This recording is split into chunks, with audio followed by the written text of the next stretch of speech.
ચલો સ્ટાર્ટ આગળ આપણે સ્પોકન ઇંગ્લિશ ની અંદર આલ્ફાબેટ્સ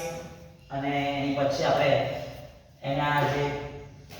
ઇંગ્લિશ ની અંદર કેવી રીતે આપણે નેમ બનાવી શકીએ બરાબર એના ઉપરથી આપણે સ્ટાર્ટ કર્યું હવે આજથી એનાથી આગળ આપણે સ્ટાર્ટ કરીએ છીએ કે એમાં આપણે લકાર વાળા કોઈ શબ્દ હોય તો કેવી રીતે એને બનાવી શકાય બરાબર એક બે ભાષા ઉદાહરણ લઈ લઈએ એટલે આપણને હા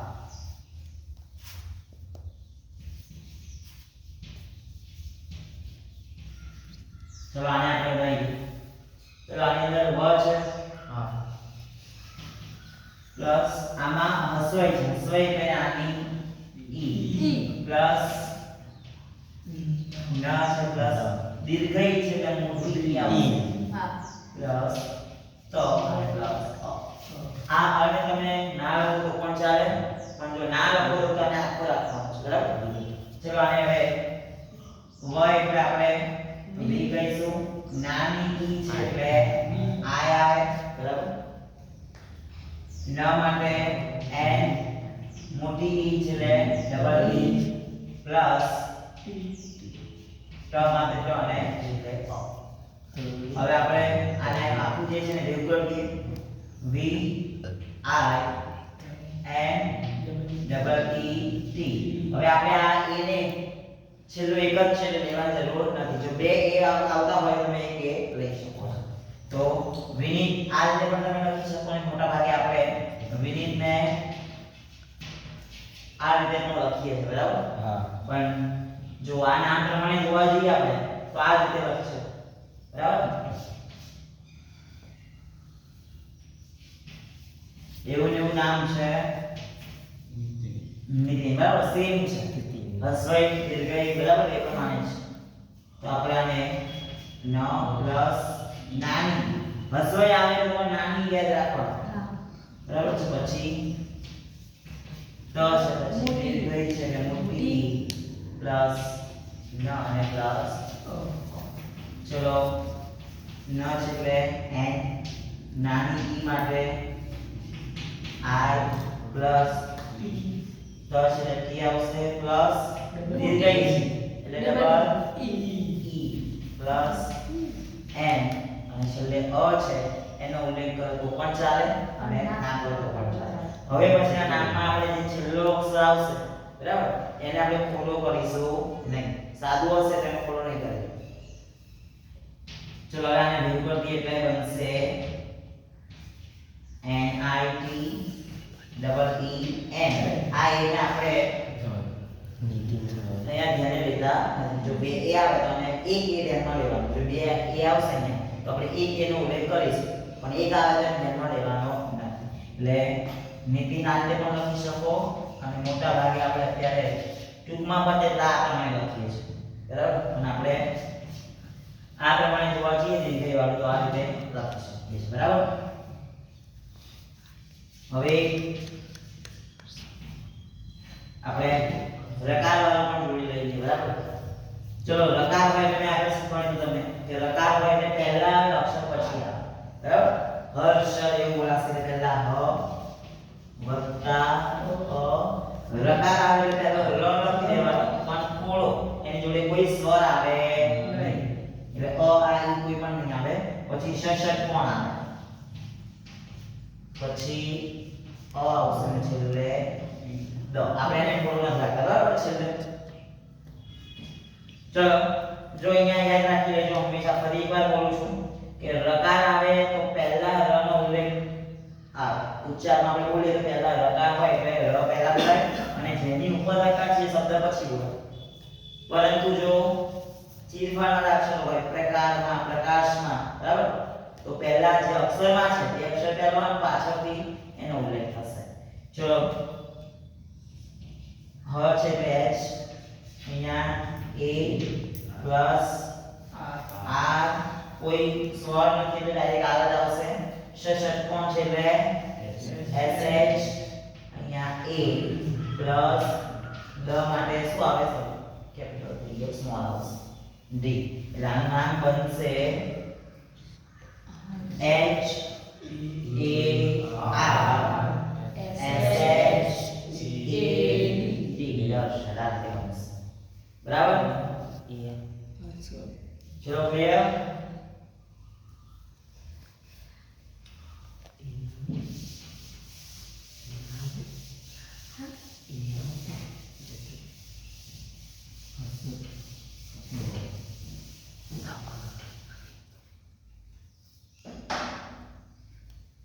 ચલો આગળ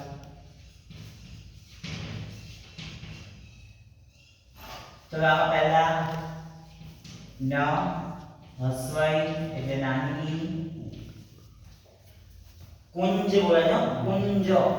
પેલા ક અને પછી ના આવું છે નાનું છે અને અહીંયા પછી ન કુંજ બરાબર હવે આ ન છે ઉપર ટપકું છે એમાંથી ન નો ઉચ્ચારણ થાય છે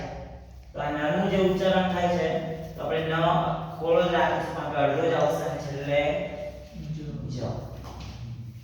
ચલો ન એટલે એન નાની છે એટલે આ આવશે ક માટે કે પ્લસ નાનું u છે એટલે u અને અહીંયા n એની પછી કોઈ સોલ્વ નથી એટલે ખાલી એમ જ આવશે અને ડાયરેક્ટ j તો અહીંયા આપણે niku nj ની ગુંજ બનશે બરાબર ચલો માત્ર વાળું લઈ લઈએ ચલો ર વત્તા આ બનશે પછી ક ખોડો અને a પ્લસ શ ચલો ર માટે આ છે એટલે double a plus k plus a હોય એટલે e આવે છે એટલે શરણાઈનો છે એટલે s h ચલો આપણે આનું લખી દઈએ r double a k e s h રાખીશું બરાબર પણ મોટા ભાગે આપણે ઉલ્લેખમાં આ જે ડબલ a છે એની જગ્યાએ a પણ લખી શકીએ છીએ બરાબર આ રીતે લખી શકીએ આપણે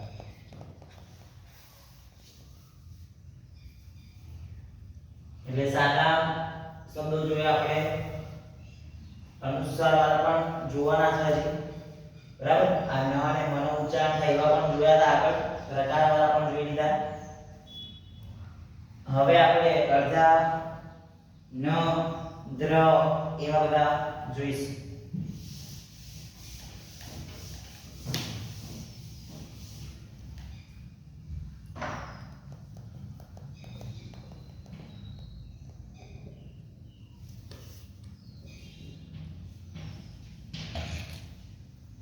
રુદ્રમાં ર વત્તા નાનું અને દ્ર બોલાય છે બરાબર આને આપણે એ જ રાખીશું ચલો પહેલા આ નાનું યુ એટલે યુ આવશે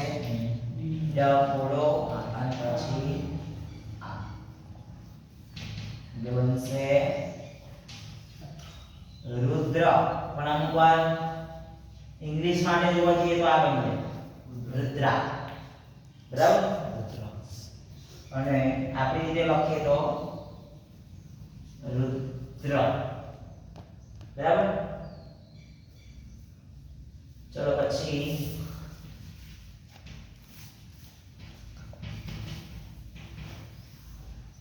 પહેલા તો ચ પછી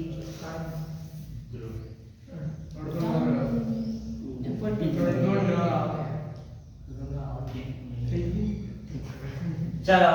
આને બે રીતે તમે લખી શકો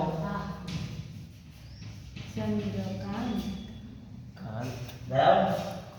ચલો પહેલા ચ ઉચ્ચારણ થોડું આમ ખુલ્લાસથી કરવાનો જેથી કરીને અંદર છુપાયેલા જે અક્ષર છે એ પણ ખબર પડે ચંદ્રકાંત બરાબર ચંદ્ર ન આવે છે પ્લસ દ્ર દ વત્તા ર અહીંયા અ આવશે બરાબર એ પછીના શબ્દો છે કાંતમાં ક વત્તા આ ન ખોડવો આવશે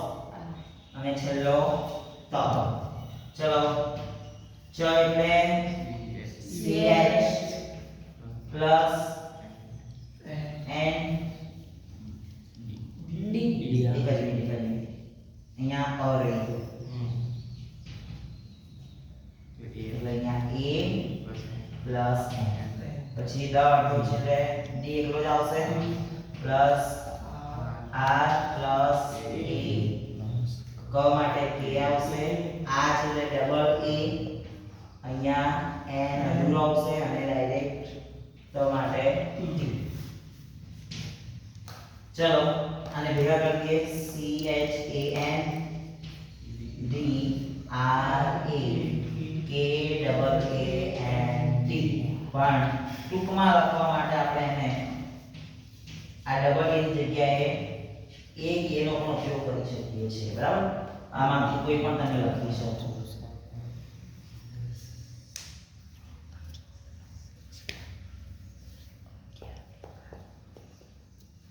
ચલો ક્લિયર છે આમાં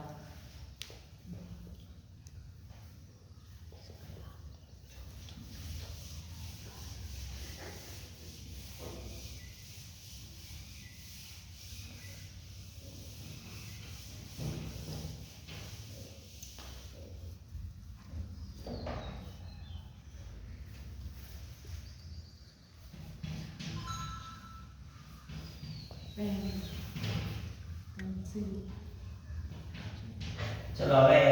ગુજરાતી અને ઇંગ્લિશમાં થોડું પ્રેક્ટિસ કરી હવે થોડા ઇંગ્લિશ વર્ડનું ગુજરાતી માટે પણ પ્રેક્ટિસ કરીશું બરાબર ચલો પહેલામાં P છે તો એને છૂટો પાડ દો પહેલા એકદમ તો આપણે ડાયરેક્ટ પણ કરી શકીએ પણ આપણે છૂટા પાડીએ અક્ષરોને ચલો P માટે શું લખીએ છીએ આપણે પ પ્લસ અહીંયા થોડું લખવું પડશે કારણ કે પાછળ છે E માટે આપણે શું કરીએ છીએ A અને N એટલે ન તો આ બંનેને ભેગા કરીએ તો શું બનશે પેન બરાબર ચલો અહીંયા પણ એવું છે અલગ પડતી પહેલા આખા જો જે લખાય છે બીજી રીતે અને વંચાય છે બીજી રીતે એને પછી રાખીશું આપણે એવા શબ્દો પહેલા સાદા શબ્દો પરથી આપણે જવાનું છે ચલો P એટલે પ E એટલે શું આવશે A અહીંયા જો ન કેવો છે અધૂરો કારણ કે એની પછી કોઈ સ્વર નથી દેખાતો આપણને તો એના માટે આપણે શું કરીશું એને ખોડો કરી ડાયરેક્ટ અહીંયા હવે C છે બરાબર તો C ને સ ક્યારે વાંચવું અને ક ક્યારે વાંચવું એના રૂલ પણ આગળ શીખવાડીશું આપણે કારણ કે બે આપણે આને શું વાંચે છે સાયકલ બરાબર અને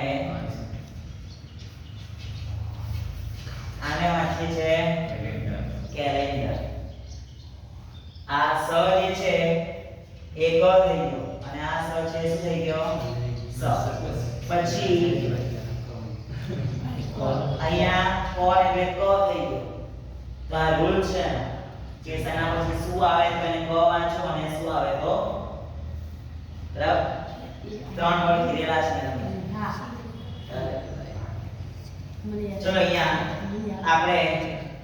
અહીંયા છે જો તમે કે જ્યારે પણ C પછી જો અહીંયા આપણી પાસે શું છે પેન્સિલ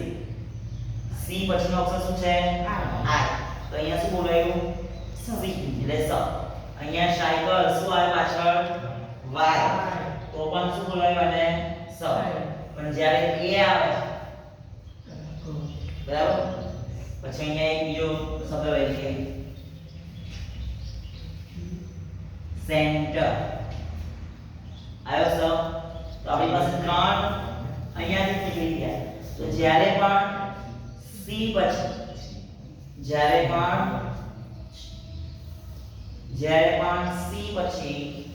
જો E આવે I આવે Y આવે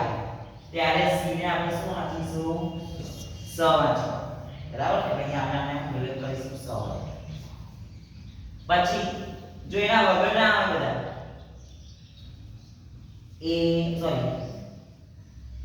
E I Y વગરના જેટલા પણ આવે તો અહીંયા આપણે C માટે શું વાંચીશું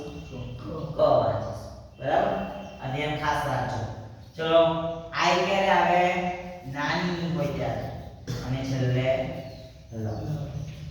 ચલો આપણે આને ભેગા કરી દઈએ તો શું બનશે પે હવે આ ન પૂરો છે એટલે કેવો હોય અડધો કારણ કે આની પછી કોઈ અ આ એ વસ્તુ છે સ્વર નહીં એટલે એને અડધો કરી દઈએ કોને જોડ દેવાનો આપણે સ અને નાની એટલે હસવઈ પ્લસ છેલ્લે આને રીડ કરી દો એટલે બનશે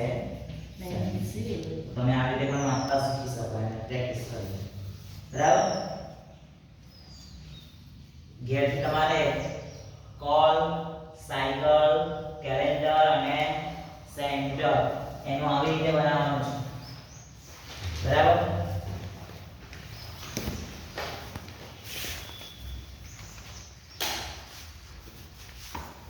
પહેલા આ બે ઉતારો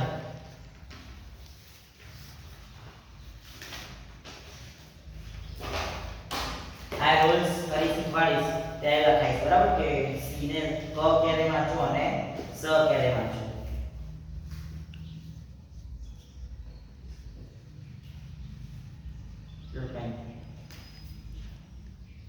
સોળ 16 અત્રે ચારે થઈ